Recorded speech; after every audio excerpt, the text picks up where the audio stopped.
बड़े अफसोस नाल दुख नाल और भरे मन नाल ये कहना पै रहा है जो लखीमपुर खीरी दे विच घटना हुई है वो जुल्म दी हद है।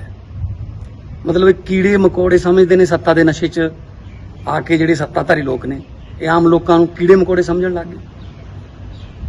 पहलां दिल्ली जाण वेले सड़कां पट्टियां, सड़कां ते किल गड्ढे ते हुण आपदियां कारां गड्डियां नाल किसानां नूं कुचलण लग गए, गोलियां चलाउण लग गए। नशा सत्ता दा है ते उत्तों उत्थे किसी नूं जाण भी नहीं दित्ता जांदा। कोई विरोधी धिर दा नेता जां कोई रिश्तेदार उन्हां दे जां कोई जिन्हां दे मौतां हो गईयां जां जख्मी होए ने कि पता लैके लै सकण उन्हां दा ना। सारा लखीमपुर दा एरिया सील करता, उत्थे इंटरनेट बंद करता। यह मैं फिर कहना ये जुर्म दी हद है। और भाजपा के जिहड़े लीडर ने बड़बोले लीडर ने वो कदे गुंडे कदे मवाली कदे नक्सली कदे पता नहीं की जिहड़े ने टैग दिंदे रहे ने किसानां नूं। उन्हां दे चमचे ते उन्हां दे धीआं पुत्त जिहड़े काके ने उन्हां नूं नत्थ पाउण दी लोड़ है। इस घटना की सख्त शब्दां च बतौर मैंबर पार्लीमेंट संगरूर मैं निखेधी करदा। और 302 जिन्हां ने गड्डियां चढ़ाइयां, जिन्हां ने गड्डियां चढ़ाउण वास्ते प्रेरित किया ते गोलियां चलाइयां, दफा 302 तो घट कोई होर धारा मंजूर नहीं।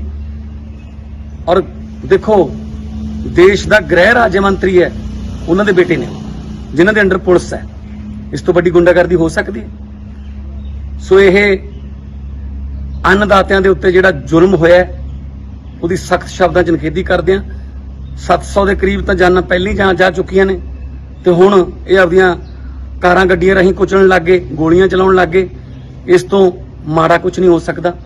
सो वीरो इस घटना की जिथे भी तुसीं बैठे हो जिमें भी तुसीं कर सकते हो निखेधी करो ताकि इंटरनेशनल पद्धर ते UN लैवल ते गल जावे कि जिहड़ा भारत की सरकार है वो दमगजे मारदी है। लोकतंत्र है, साडे कोल लोकतंत्र है, बिगेस्ट लोकतंत्र है।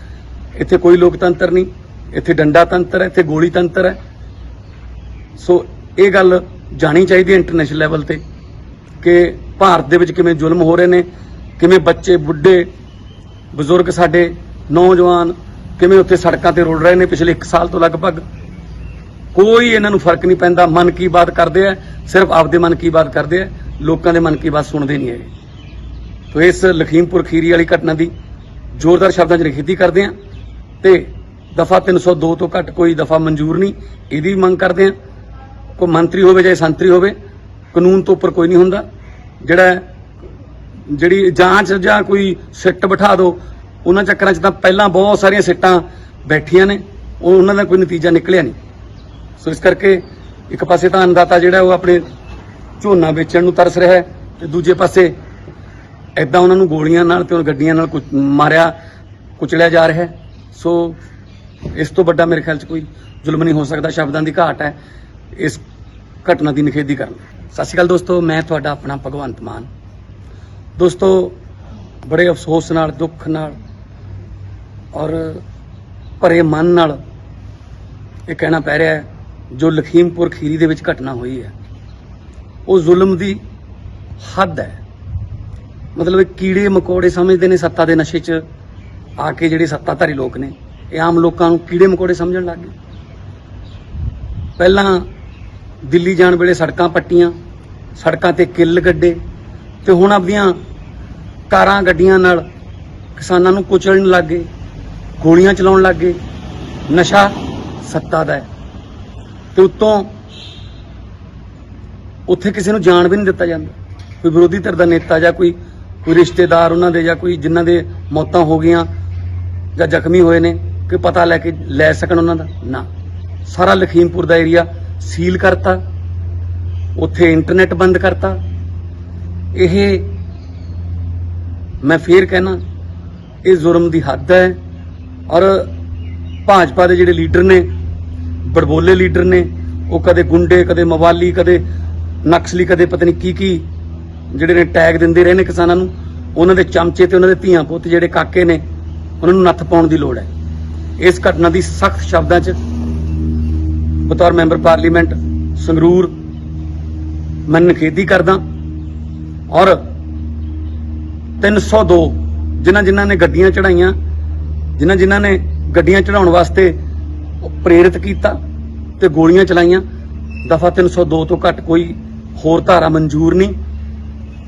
और देखो देश का गृह राज्य मंत्री है, उन्होंने बेटे ने जिन्हां दे अंडर पुलिस है, इस तो बड़ी गुंडागर्दी हो सकती है? सो यह अन्नदातियां दे उत्ते जिहड़ा जुल्म होया उसदी सख्त शब्दां च निखेधी करदे हां। 700 के करीब तो जानां पहले ही जा चुकियां ने ते हुण इह आपदियां कारां गड्डियां राहीं कुचलण लग गए, गोलियां चलाउण लग गए। इस तो माड़ा कुछ नहीं हो सकता। सो वीरो, इस घटना की जिथे भी तुसीं बैठे हो, जिवें भी तुसीं कर सकते हो, निखेधी करो ताकि इंटरनेशनल पद्धर ते UN लैवल ते गल जावे कि जिहड़ा भारत की सरकार है वो दमगजे मारदी है। लोकतंत्र है, साडे कोल लोकतंत्र है, बिगेस्ट लोकतंत्र है। इत्थे कोई लोकतंत्र नहीं, इत्थे डंडा तंत्र है, इत्थे गोली तंत्र है। सो ये गल जानी चाहिए इंटरनेशनल लैवल ते कि भारत दे विच किवें जुल्म हो रहे ने, किवें बच्चे बुढ़े बजुर्ग साडे नौजवान किवें उत्थे सड़कां ते रुल रहे ने पिछले 1 साल तो लगभग। कोई इन्हां नूं फर्क नहीं पैंदा। मन की बात करते हैं, सिर्फ आपदे मन की बात करते हैं, लोगों के मन की बात सुनते नहीं है। तो इस लखीमपुर खीरी वाली घटना की जोरदार शब्दों च निखेधी करते हैं ते दफा 302 तो घट कोई दफा मंजूर नहीं, इहदी मंग करते हैं। कोई मंत्री होवे चाहे संतरी होवे, कानून तो उपर कोई नहीं हुंदा। जिहड़ी जांच जां कोई सिट बिठा दो, उन्हां चक्करां च तां पहलां बहुत सारियां सिट्टां बैठियां ने, उन्हां दा कोई नतीजा निकलिया नहीं। सो इस करके एक पासे तां अन्नदाता जिहड़ा वो अपने झोना बेचण नूं तरस रहा है ते दूजे पासे इदां उन्हां नूं गोलियां नाल ते गड्डियां नाल मारिया कुचलिया जा रहा है। सो इस तो बड़ा मेरे ख्याल च कोई जुल्म नहीं हो सकता। शब्दां दी घाट है इस घटना की निखेधी करना। सत श्री अकाल दोस्तों, मैं तुहाडा अपना भगवंत मान। दोस्तों, बड़े अफसोस नाल, दुख नाल और भरे मन नाल ये कहना पै रहा है जो लखीमपुर खीरी दे विच घटना हुई है वो जुल्म दी हद है। मतलब कीड़े मकोड़े समझते ने सत्ता दे नशे च आके जिहड़े सत्ताधारी लोग ने ये आम लोगों को कीड़े मकोड़े समझण लग गए।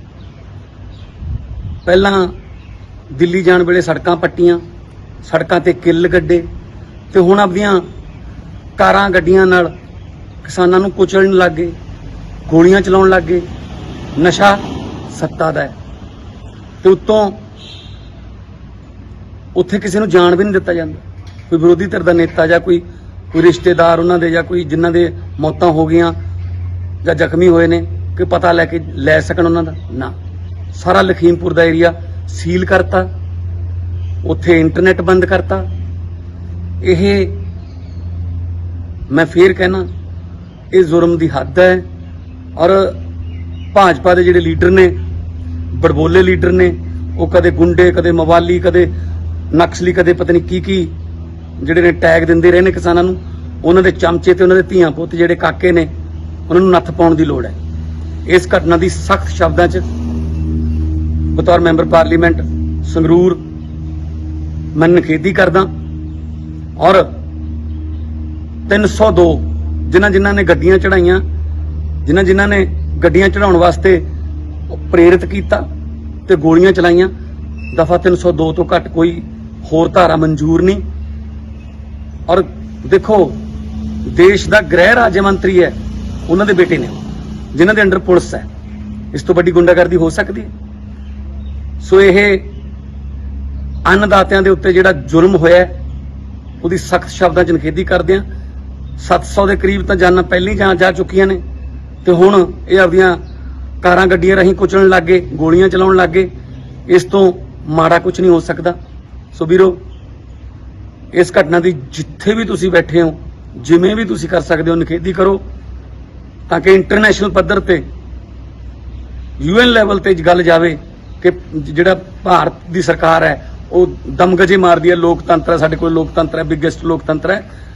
इत्थे कोई लोकतंत्र नहीं, इत्थे डंडा तंत्र है, इत्थे गोली तंत्र है। सो ये गल जानी चाहिए इंटरनेशनल लैवल ते कि ਭਾਰਤ ਦੇ ਵਿੱਚ ਕਿਵੇਂ ਜ਼ੁਲਮ ਹੋ ਰਹੇ ਨੇ, ਕਿਵੇਂ ਬੱਚੇ ਬੁੱਢੇ ਬਜ਼ੁਰਗ ਸਾਡੇ ਨੌਜਵਾਨ ਕਿਵੇਂ ਉੱਥੇ ਸੜਕਾਂ ਤੇ ਰੁਲ ਰਹੇ ਨੇ ਪਿਛਲੇ 1 ਸਾਲ ਤੋਂ ਲਗਭਗ। ਕੋਈ ਇਹਨਾਂ ਨੂੰ ਫਰਕ ਨਹੀਂ ਪੈਂਦਾ। ਮਨ ਕੀ ਬਾਤ ਕਰਦੇ ਆ, ਸਿਰਫ ਆਪਦੇ ਮਨ ਕੀ ਬਾਤ ਕਰਦੇ ਆ, ਲੋਕਾਂ ਦੇ ਮਨ ਕੀ ਬਾਤ ਸੁਣਦੇ ਨਹੀਂ ਹੈਗੇ। ਤੋ ਇਸ ਲਖੀਮਪੁਰ ਖੀਰੀ ਵਾਲੀ ਘਟਨਾ ਦੀ ਜ਼ੋਰਦਾਰ ਸ਼ਬਦਾਂ 'ਚ ਨਿਖੇਧੀ ਕਰਦੇ ਆ ਤੇ ਦਫਾ 302 ਤੋਂ ਘੱਟ ਕੋਈ ਦਫਾ ਮਨਜ਼ੂਰ ਨਹੀਂ, ਇਹਦੀ ਵੀ ਮੰਗ ਕਰਦੇ ਆ। ਕੋਈ ਮੰਤਰੀ ਹੋਵੇ ਜਾਂ ਸੰਤਰੀ ਹੋਵੇ, ਕਾਨੂੰਨ ਤੋਂ ਉੱਪਰ ਕੋਈ ਨਹੀਂ ਹੁੰਦਾ। ਜਿਹੜੀ ਜਾਂਚ ਜਾਂ ਕੋਈ ਸਿੱਟ ਬਿਠਾ ਦਿਓ, ਉਹਨਾਂ ਚੱਕਰਾਂ 'ਚ ਤਾਂ ਪਹਿਲਾਂ ਬਹੁਤ ਸਾਰੀਆਂ ਸਿੱਟਾਂ ਬੈਠੀਆਂ ਨੇ, ਉਹਨਾਂ ਦਾ ਕੋਈ ਨਤੀਜਾ ਨਿਕਲਿਆ ਨਹੀਂ।